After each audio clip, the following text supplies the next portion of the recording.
Croeso chi yma. O'n I ddim beth ych chi'n neud o'r byrau tywyll yma, ond mae'n dda iawn cael eich cwmni chi unwaith eto. Ar wythnos hon, be da ni wedi bod yn meddwl amdano fo yn myfyrdodau ydy paratoi. Thema sy'n siŵr o fod yn addas yr adeg hon o'r flwyddyn wrth i ni feddwl am sgwennu cardiau, paratoi anrhegion, meddwl am y bwyd sydd angen ei gael i mewn i'r tŷ ac yn y blaen. Ac wrth i ni feddwl am baratoi i groesawu Crist i'n bywydau, ddoer ydyn ni'n troi at Ioan Fydyddiwr a'i neges o edrych ar yn calonnau. Edi farhau am yn methiant i garu Duw gyda'n holl galon a charu'n cydyn fel ni yn hynny, a throiodd i wrth yn beie. Ond nid peth negyddol yn unig ydy paratoi yn ac i.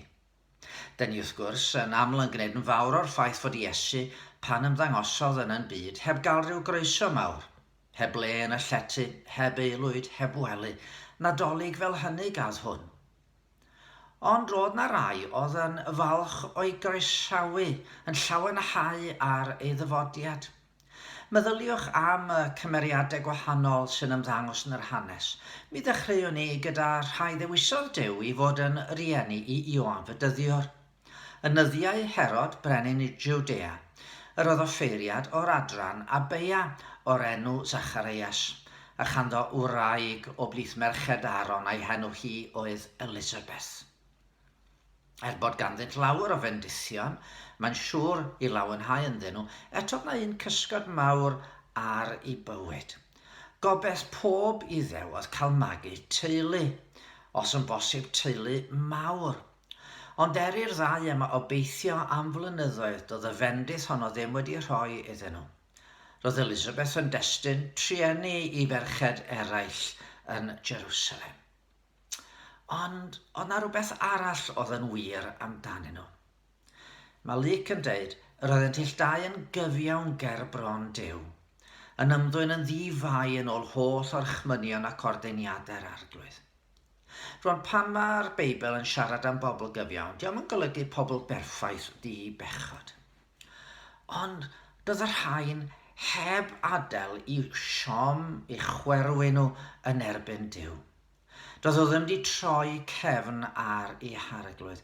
Roedd Zacharias yn parhau i wasanaethu'n ffyddlon fel offeiriad, a pan oedd o'n cyflwyno a berthau dros bechod, oedd yn cynnwys i bechod ei hun. Oedd ei wasanaeth yn fwy na chadwr i'w seremonïau nad oeddent yn cyffwrdd a'i galon. Roedd enw a'i bryd ar fod yn ffyddlon i Dduw yn y cyfan oedd Duw'n gofyn iddyn nhw i wneud. Felly pan ddoth yr angel Gabriel a deud wrtho y byddai'r ddau'n cael plentyn, fod amheuon mawr gan Zacharias fod hyn yn bosib. Eto, fe fydd o wrando ath o adre a phan anwyd Ioan fel lanwyd i enau a mawl i Dduw. Dyna chi nodwedd o'r bobl yma Duw yn gallu gweithio yn ei bywydau nhw. Maen nhw a'i bryd ar fod yn iawn ger bron Duw. Heb ddigio neu beio Duw am y siomiant sy'n dod i fywyd pob un ohono ni ar adegau. Un arall ar ei groesawu Iesu oedd hen ŵr oedd yn byw yn Jerusalem. Simeon, dyn cyfiawn a diwiol oedd hwn yn disgwyl am ddiddannwch Israel ac roedd yr ysbryd glân arno. Dyna chi sut mae Luc yn ei ddisgrifio fo.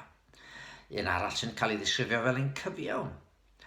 Ond mae Luc yn nodi i fod yn disgwyl am ddiddannwch yr Israel, oedd o'n disgwyl i Dduw wneud rhywbeth, ac roedd yr ysbryd glân arno. Dyma un yr oedd Duw eisoes di bod ar waith yn ei fywyd. O Duw rywsyd wedi rhoi'r argyhoeddiad fod rhywbeth mawr yn mynd i ddigwydd. Wrth iddo wrando ar yr Hen Testament yn cael ei ddarllen. Wrth iddo glywed am y proffwydoliaethau am un oedd i ddod nhw ar edor, fe gafodd ei argyhoeddi. Roedd wedi cael datgyddiad gan yr ysbryd glân na welai farwolaeth cyn gweld Meseia'r arglwydd. Dyma un oedd a'i glistiau a'i galon yn agored i feddwl fod Duw ar waith, ac am symud yn ei fywyd o ac y mywyd i genedl. Mae mor hawdd i ni gael meddyliau weithiau gan gredu bu Duw ddim yn mynd i wneud rhyw lot yn yn dydd ni yn nadi. Wedi'r cyfan, mae dros 100 mlynedd ers diwygiad mawr 1944-45. Ie, ond roedd dros 400 mlynedd wedi mynd heibio ers I broffwyd ymddangos yn Israel. Ond roedd Simeon a'i feddwl yn agored I gredu fod Duw'n gallu gwneud rhywbeth, ac yn fwy na hynny, fod Duw'n mynd I wneud rhywbeth yn ei fywyd o.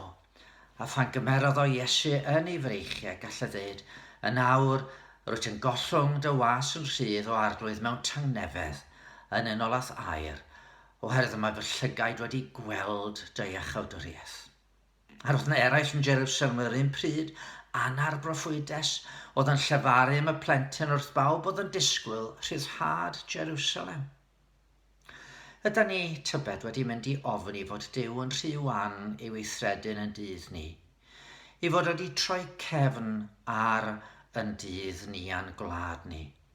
Yda ni wedi gadael I siomiant, neu falle brysurdeb bywyd yn troi oddi wrth y Dduw.